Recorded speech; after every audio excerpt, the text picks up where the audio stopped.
आँखों से देखा नहीं है मगर हमने आँखों से देखा नहीं है मगर उनकी तस्वीर सीने में मौजूद।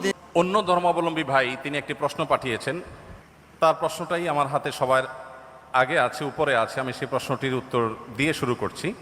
তিনি লিখেছেন, আমি জন্মসূত্রে একজন হিন্দু।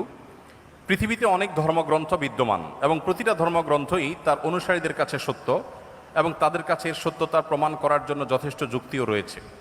আমার প্রশ্ন হলো, আমি যদি কোনো একটা ধর্মগ্রন্থকে সঠিক বলে মেনে নিতে চাই, সেটা কিভাবে সম্ভব, কিভাবে হবে? আমি কিভাবে বুঝবো যে এটাই সঠিক, বাকিগুলো ভুল? যেহেতু সবার নিজের ধর্মগ্রন্থগুলো সঠিক বলে মনে করেন, আমি নিরপেক্ষভাবে কোনটাকে সঠিক বলে মেনে নিব এবং কেন মেনে নিব? খুবই গুরুত্বপূর্ণ এবং খুবই প্রয়োজনীয় প্রশ্ন করেছেন আমাদের এই ভাই। আমি প্রথমে তাকে ধন্যবাদ জানাই তার প্রশ্নটি আমাদের কাছে উপস্থাপন করবার জন্য। আর এর উত্তরে আমরা বলতে চাই যে দেখুন, আল্লাহ রাব্বুল আলামিন প্রত্যেকটা মানুষকে জন্মসূত্রে আল্লাহর ভাষায় আল্লাহ নবী সাল্লাল্লাহু আলাইহি সাল্লামের মাধ্যমে আল্লাহ তাআলা ব্যক্ত করেছেন, ওয়াহিয়ে গায়রে মাকতুর মাধ্যমে ব্যক্ত হয়েছে যে কুল্লু মৌলুদিন ইউলাদু আলাল ফিতরাহ, প্রতিটি মানুষ জন্মসূত্রে ঈমানদার হয়ে জন্মগ্রহণ করে। প্রত্যেকটা মানুষের স্রষ্টার প্রতি বিশ্বাস, এটা নিয়েই সে দুনিয়াতে আসে। এই স্রষ্টা সংক্রান্ত যে ধারণা, এটা তার সমাজ, তার পরিবার থেকে যেটা পায় সেটাকেই সে ধারণ করে। বাকি স্রষ্টার প্রতি ধারণার এই বিশ্বাসকে নিয়েই মানুষ জন্মগ্রহণ করে। তার বাবা মা সম্পর্কে আল্লাহ নবী সাল্লাল্লাহু আলাইহি ওয়াসাল্লাম বলেছেন, ইল্লা আন্না আবওয়াহু ইয়াহুদানিহি আও ইউনাসসারানিহি আও ইমাজ্জিসানিহি। মানুষ যে বিভিন্ন ধর্মের অনুসারী হয়, এটা তার পরিবার থেকে যে দীক্ষা পায়, পরিবার তাকে যেদিকে গাইড করে সে সেদিকে যায়। বাকি জন্মসূত্রে সে আল্লাহ বা সৃষ্টিকর্তা যে একজন আছেন, সেই এক সত্তার প্রতি বিশ্বাসী হয়েই জন্মগ্রহণ করে। তারপরে সে ডাইভার্ট হয়ে যায় পারিবারিকভাবে যে গাইডেন্স পায় সেই গাইডেন্সের আলোকে। এখন আপনি যখন প্রাপ্তবয়স্ক হন, আপনি যখন দেখবেন যে একাধিক ধর্মগ্রন্থ বা একাধিক ধর্ম পৃথিবীতে আছে। আল্লাহ তাআলা কোরআনে কারিমে বলেছেন, ইন্নাদ-দীন ইনদাল্লাহিল ইসলাম, আল্লাহর কাছে একমাত্র মনোনীত দিন হলো ইসলাম। এই কথা যখন আপনি জানতে পেরেছেন, তখন আল্লাহ তাআলা আপনাকে যে বিবেক দিয়েছেন, সেই বিবেক খরচ করে আপনি ইসলামকে জানার চেষ্টা করবেন। আমরা যদি কেউ অন্য ধর্মকে জানার চেষ্টা করি, বিশেষ করে আমার যে ভাই প্রশ্ন করেছেন তিনি এবং আরও যারা অন্যান্য ধর্মে আছেন, আমি যদি বলতে চাই যে তারা যদি ইসলামকে জানার চেষ্টা করেন নির্মোহভাবে, তারা যদি সত্যানুসন্ধানী দৃষ্টি নিয়ে ইসলামকে স্টাডি করেন, কোরআনকে তারা পাঠ করেন এবং পড়েন, আমার বিশ্বাস একটা সময় তারা ইসলামের সত্যতাকে খুব সহজে, খুব স্বাভাবিকভাবে উপলব্ধি করতে পারবেন। যেহেতু তিনি একজন সৃষ্টিকর্তায় বিশ্বাস করেন, অতএব সৃষ্টিকর্তার কাছে তার আকুতি থাকা উচিত, প্রার্থনা থাকা উচিত, হে মহান সৃষ্টিকর্তা, আপনি আমাকে গাইড করেন এবং নিজের বিবেক, বুদ্ধি সবগুলোকে উন্মুক্তভাবে তিনি ব্যবহার করে তিনি কোরআনকে, আল্লাহর দ্বীনকে তিনি বোঝার চেষ্টা করা দরকার। এটা যে কোনো ধরনের মানুষের জন্যই প্রযোজ্য, যে আপনি পারিবারিকভাবে যে দ্বীন পেয়েছেন সেই দ্বীনকে আপনি রপ্ত করেন, বুঝেন। অন্য ধর্মাবলম্বী ভাই যারা আছেন তাদেরকে আমরা বলবো যে কোরআন আপনারা নির্মোহভাবে একটু পড়ার চেষ্টা করুন। ফ্রান্সের একজন পলিটিশিয়ান, তিনি একসময় ইসলামের প্রতি অনেক বেশি বিদ্বেষ লালন করতেন। 2009, 10, 11 এই সময়টাতে আমি সোশ্যাল মিডিয়াতে আমার ফেসবুক আইডিতে তার ছবি, নাম দিয়ে অনেক লেখালেখি করেছি তার ইসলাম বিদ্বেষের কারণে, মুসলমানদের প্রতি বিদ্বেষের কারণে। বেশ কিছুদিন পর, বোধহয় গত কিছুদিন আগে, এক ভদ্রলোক আমাকে দেখালেন ইউটিউবে তার একটা ভিডিও। আমি দেখে তো অবাক হলাম যে এই ভদ্রলোক একজন পলিটিশিয়ান ছিলেন, পাওয়ারফুল পলিটিশিয়ান ছিলেন। তিনি কোরআন এবং নবী করিম সাল্লাল্লাহু আলাইহি সাল্লামের সিরাত, এটাকে অধ্যয়ন করে উনি অধ্যয়ন করেছেন হলো মুসলমানদের দোষ ধরার জন্য, কিন্তু অধ্যয়ন করে তিনি একটা পর্যায়ে ইসলাম গ্রহণ করেছেন। অতএব আমি আমার এই প্রশ্নকর্তা বন্ধুকে বলবো, আপনি দুটি জিনিস, একটি হলো আপনি মুক্ত মন নিয়ে কোরআনে কারিমটা একটু পড়ুন এবং প্রিয় নবী সাল্লাল্লাহু আলাইহি ওয়াসাল্লাম পুরো জীবনীটা একবার পড়ুন। আপনি এটা পড়ার পর, মুক্ত মনে পড়ার পর, আপনার বিবেক আপনাকে গাইড করবে যে মুহাম্মদ সাল্লাল্লাহু আলাইহি ওয়াসাল্লামের যে দ্বীন আল্লাহর পক্ষ থেকে তিনি আমাদের সামনে উপস্থাপন করেছেন, এটা আল্লাহর পক্ষ থেকে আনিত ধর্ম এবং একমাত্র সত্য ধর্ম। এবং ইন্নাদ-দীন ইনদাল্লাহিল ইসলাম, এই আয়াতের মর্ম আপনি উপলব্ধি করতে পারবেন যদি কোরআনটা আপনি নির্মোহভাবে পড়েন এবং নবী সাল্লাল্লাহু আলাইহি ওয়াসাল্লামের সিরাতটা আপনি পাঠ করেন। আল্লাহ তাআলা আমাদের সবাইকে হেদায়েতের পথে পরিচালিত হওয়ার তৌফিক দান করুন। ইসলামে নারীদের সাক্ষী পুরুষদের সাক্ষীর চেয়ে দুর্বল কেন? অর্থাৎ দুইজন মহিলার সাক্ষী একজন পুরুষের সাক্ষী সমপর্যায়ের, বিষয়টি বুঝিয়ে বললে ভালো হতো। দেখুন, ইসলামে স্বাক্ষর দেওয়ার ক্ষেত্রে একজন পুরুষের সাক্ষ্য দুইজন নারীর স্বাক্ষর সমান। এখন বাহ্যিকভাবে মনে হতে পারে যে এখানে নারীকে একটু কম দেওয়া হলো কিনা। তো এটার মূল উত্তরে প্রবেশের আগে আমি যেটা বলতে চাই তা হলো, আল্লাহ রাব্বুল আলামিন আমাদেরকে যে বিধিবিধান দিয়েছেন তার সবগুলো যথোপযুক্ত। আল্লাহর বিধানের কোনোটার উপযুক্ততা, যথার্থতা যদি আমার বুঝে না আসে, তাহলে বুঝতে হবে এটা আমার সীমাবদ্ধতা, এটা আমার সীমাবদ্ধতা।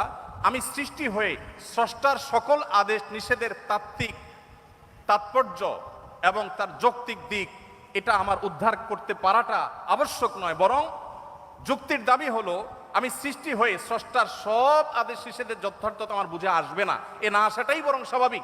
একজন সামান্য গাড়ি চালক, সামান্য একজন প্রহরী, একজন ছোট চাকরি করা মানুষ, তিনি প্রতিষ্ঠান মালিকের অনেক সিদ্ধান্তের যৌক্তিকতা বুঝতে পারেন না, না পারাটাই স্বাভাবিক। কারণ যে তিনি যদি সব কিছুর যৌক্তিকতা ধরে ফেলতেন তাহলে তিনি তার পর্যায়ে পৌঁছে যেতেন। আল্লামা ইকবাল বলেছেন, জু সমঝ মে আ গই ও ফির খুদা কিউ কর হুয়া।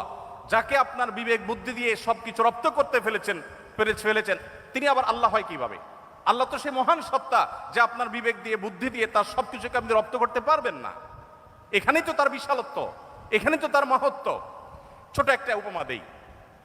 এখন বিদ্যুৎ আছে আমরা জানি, আমাদের ঢাকা শহরে যে তারগুলা ঝুলে আছে, এক এক এলাকায় আপনার যে রাস্তাঘাটে রাস্তার ধারে পিলারে যে সমস্ত তারগুলা ঝুলে আছে, বিরাট জঞ্জাল, দেখতে খুব দৃষ্টিকটু লাগে। আমাদের অনেক কিছু হয়েছে কিন্তু তারগুলো দেখতে খারাপ দেখা যায়।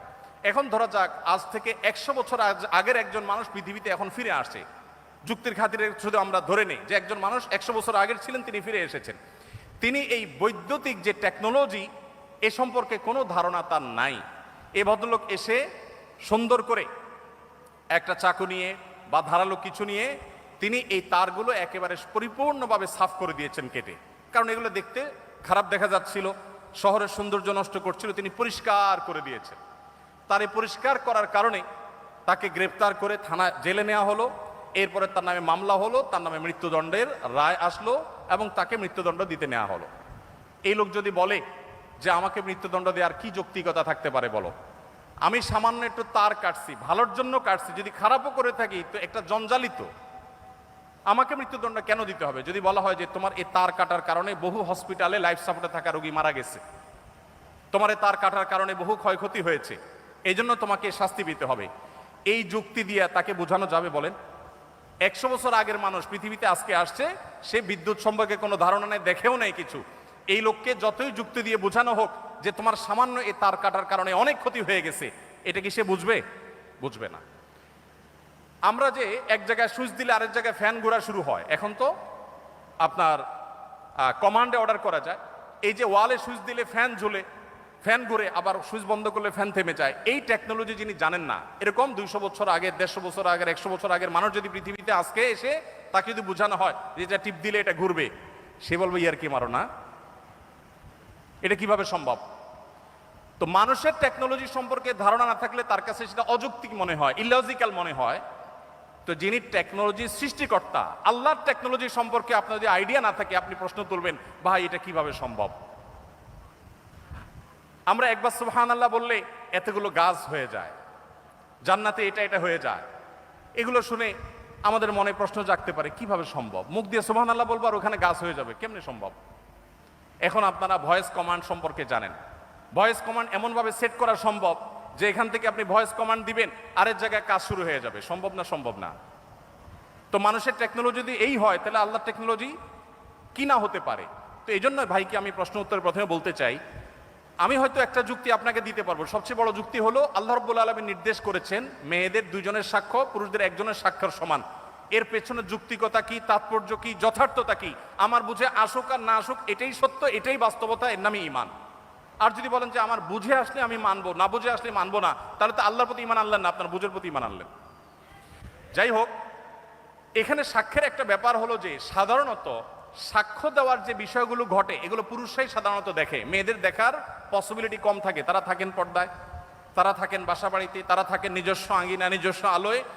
পুরুষদের সাক্ষ্য দেওয়ার সম্ভাবনা এবং তাদের সাক্ষ্য দেওয়ার সুযোগ অনেক বেশি থাকে, নারীদের জন্য সেটা অনেক কঠিন থাকে। তারা থাকেন পর্দার মধ্যে, তাদের পর্দার মধ্যে থেকে সাক্ষ্য দেওয়ার জন্য সংশ্লিষ্ট বিষয়ে দেখা, প্রত্যক্ষ করা তুলনামূলকভাবে একটু কঠিন এবং সম্ভাবনা অনেক কম। হয়তো সেই কারণেই দুইজন নারীর সাক্ষ্যকে একজন পুরুষের সাক্ষ্যর সমান ধরা হয়েছে।